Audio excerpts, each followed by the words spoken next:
Good morning बच्चों। आज हम 12th क्लास फिजिक्स संधारित्र लेसर के हेडिंग है समांतर प्लेट संधारित्र की धारिता का व्यंजक प्राप्त करना पढ़ाने जा रहे हैं। इसमें कह रहा है कि माना धातु की दो समांतर प्लेटें हैं। कहता है कि इसमें धातु की दो समांतर प्लेटें हैं जो मान लिया जाए, कह रहा धातु की दो समांतर प्लेटें हैं, एक दूसरे के सामने समांतर रखी हुई हैं। ये प्लेट X है, ये प्लेट Y है। पहले प्लेट को जब आवेश दिया जाता है तो इस प्लेट पर प्लस आवेश उत्पन्न हो जाता है और इस पर अंदर की ओर माइनस आवेश उत्पन्न हो जाता है। बाहर की ओर प्लस आवेश उत्पन्न हो जाता है और जब प्लस आवेश उत्पन्न हो जाता है, जब इसको पृथ्वी से जोड़ दिया जाता है तो बाहर का प्लस आवेश पृथ्वी में समाहित हो जाता है।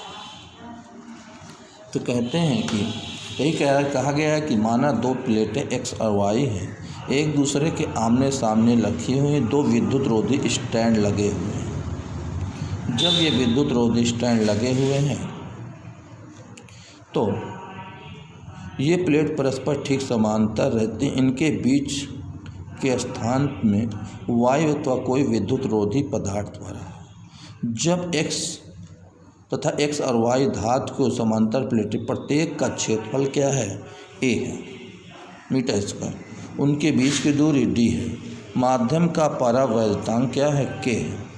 X प्लेट को प्लस Q कूलाम का आवेश दिया जाता है, तब Y प्लेट पर अंदर की ओर माइनस आवेश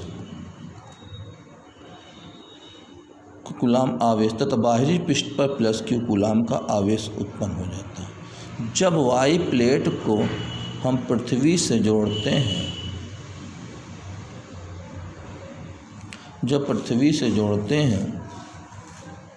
तब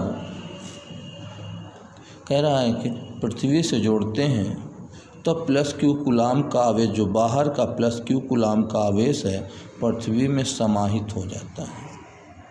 जब ये पृथ्वी में समाहित हो जाएगा, ये कह रहा है कि पृथ्वी में समाहित हो जाता है, ये पृथ्वी में समाहित हो जाएगा। अब कह रहा है माध्यम का परावैद्युतांक K है, तो वैद्युत क्षेत्र की तीव्रता आपको बताया गया, वैद्युत क्षेत्र की तीव्रता E सिग्मा, वैद्युत क्षेत्र की तीव्रता E बराबर sigma upon K epsilon not,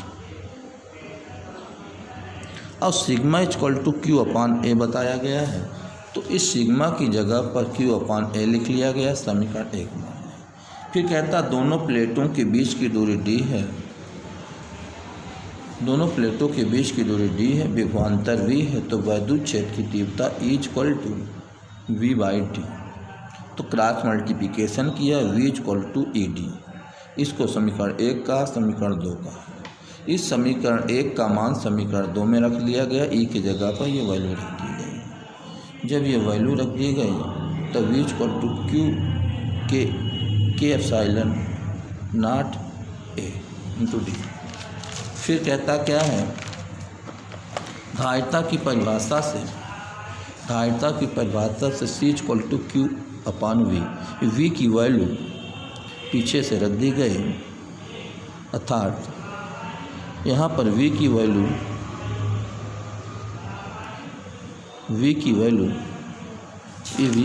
हमारे पास थी QD के एप्सिलॉन नॉट इंटू A रखी गए, पलटी ऊपर पहुँच गया, Q से Q कैंसिल, के epsilon naught A by D। यदि प्लेटों के बीच वायु या निर्वात हो तो मान लिया गया C0 equal to epsilon naught A by D। फिर कहता है नोट, ये कहता है कि यदि कोई माध्यम होगा तब C इक्वल टू क्या हुआ, K epsilon naught A by D। निर्वात होगा यानी y होगा C0 इक्वल ε0 a/d। समीकरण 1 और समीकरण 2 को भाग कर ले C/C0 के ε0 a/d अपान ε0 a/d कैंसिल होकर के आ गया k equal to C/C0 cross multiplication C equal to k C0।